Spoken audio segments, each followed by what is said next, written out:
Ashwani says में आपका स्वागत है। मित्रों, आज चर्चा चुनाव आयोग इतना एक्टिव है कि अब दिन में हो या रात में जिस तरीके से बड़ी तेजी से चार पहियों गाड़ियों की चेकिंग की जा रही है, पैसा भी निकल रहा है, शराब भी निकल रही है, निसंदेह एक अच्छा काम हो रहा है। पर मित्रों, चुनाव आयोग को ये क्यों नहीं दिखाई पड़ रहा है जो ओपनली टीवी पे चल रहा है?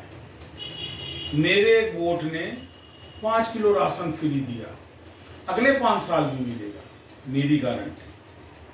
अरे क्या कांग्रेस ने 1 लाख दे दिए? अगर गाड़ियों में पाया जाने वाला वो पैसा, गाड़ियों में पाई जाने वाली वो शराब, जिससे चुनाव आयोग को लगता है वोटर प्रभावित किया जा सकता है, तो चुनाव आयोग को ये नहीं लगना चाहिए कि ये मेरे एक वोट से 5 साल राशन फ्री मिलेगा, ये भी वोटर को लुभाना का एक तरीका है? या 1 लाख रुपए हर महीने हर महिला के खाते में आएगा, हर साल एक महिला के खाते में आएगा, ये क्या ऑब्लिगेशन नहीं है वोट का? और ऐसे तमाम वादे। मित्रों, ये चुनाव एक मजाक हो रहा है। ये चुनाव नीति रहित चुनाव है। किसी भी पार्टी के पास राष्ट्रीय कोई नीति नहीं है कि किन मुद्दों पर, किन नीतियों पर ये पार्टियां चुनाव में आई हैं, वो चाहे कांग्रेस हो चाहे भाजपा, सपा बसपा। इन पार्टियों, जो क्षेत्रीय पार्टियां, ये तो बेसिकली केवल एक उद्देश्य से बनाई गई है कि किसी तरीके से ब्लैकमेल करके और सत्ता में भागीदारी हासिल की जाए। तभी एक 2-2 सांसदें चुनने देने वाली ये पार्टियां ब्लैकमेल करती हैं राष्ट्रीय पार्टियों। बहुपार्टी व्यवस्था से देश का लोकतंत्र मजबूत नहीं हो रहा है, बल्कि देश का समाज विभाजित हो रहा है। आप देखिए कितनी ऐसी पार्टियां जो जात आधारित बात करती है।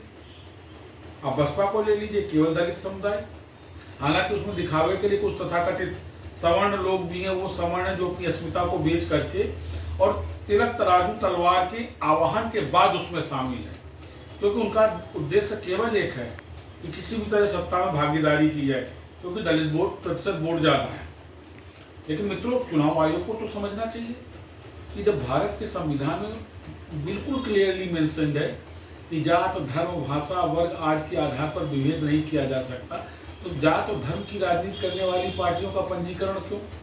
जात और धर्म की राजनीति की बात करने वाली पार्टियों के साथ इतना लिबरल एटीट्यूड क्यों? और अगर चुनाव में लगता है चुनाव आयोग को कि इस तरीके के लोग लुभावने वादे, इस तरीके से वोटरों को गुमराह करने के लिए की जाने वाली जो ये एक लुभाने के लिए की जाने वाले जो वायदे हैं, ये अगर वोटरों को प्रभावित करेंगे तो वास्तविक लोकतंत्र कहाँ गया?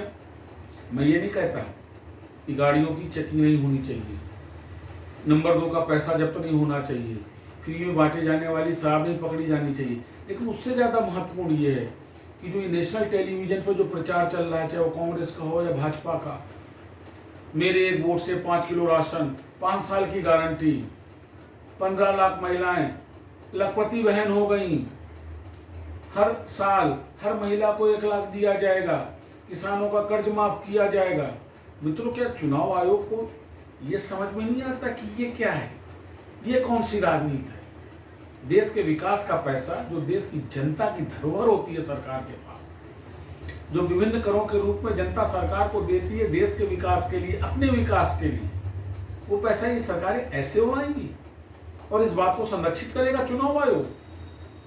मैं भी 2-3 दिन पहले टीवी पे कॉन्फ्रेंस देख रहा था। चुनाव आयोग महोदय ईवीएम को लेके बड़े प्रखर शब्दों में मुखर हो रहे थे।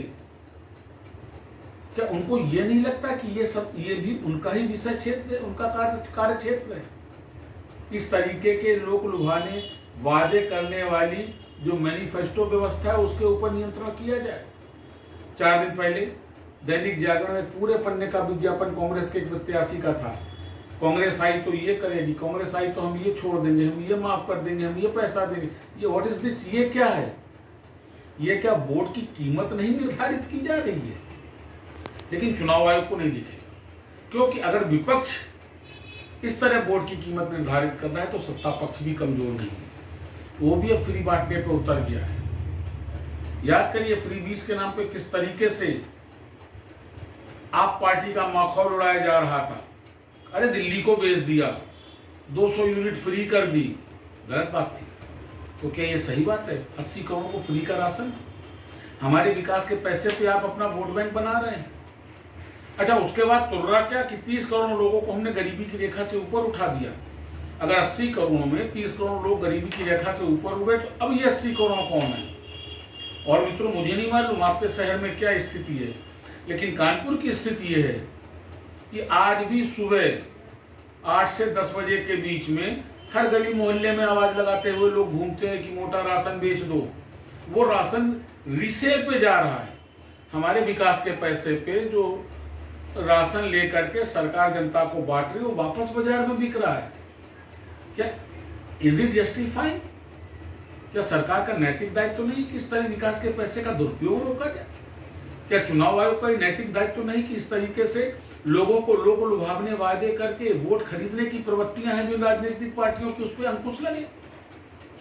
मित्रों, लोकतंत्र की हत्या का सबसे बड़ा जिम्मेदार ये लोक लुभाने वादों का जो व्यापार चल रहा है ये है। इससे वास्तविक मतदाता गुमराह किया जा रहा है। दुर्भाग्य है कि जिम्मेदार होने वाला चुनाव आयोग इसके प्रति बिल्कुल निष्क्रिय है। ये लोकतंत्र के लिए गंभीर है। पुनः मुलाकात करूंगा मित्रों आपके साथ। नमस्कार।